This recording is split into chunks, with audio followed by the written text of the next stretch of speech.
Hi. Let's harvest some potatoes.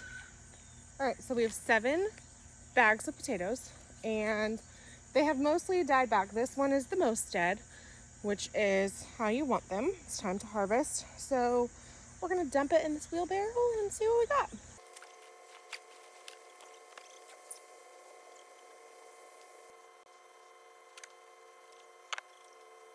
This guy's like got a little rot on it, so we're gonna pitch him.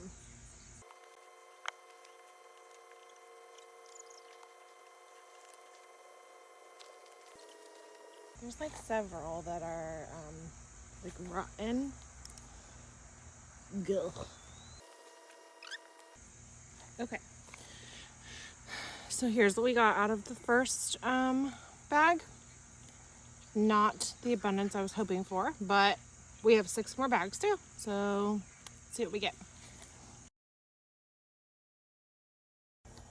Okay, so bag number 2 was a little bit better. Here's the second bag. These guys are good. Not too bad.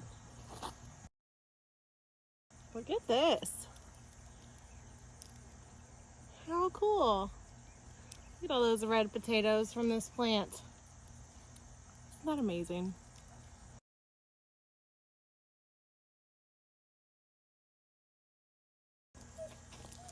Okay, so that's where I'm gonna stop for today. I did 3 of the bags, but the other 4 have not died back as much as I thought. And when I dumped that last one, they don't look ready. So we're gonna give those some more time, but here's what we got today. It's not bad, right? I'll take it.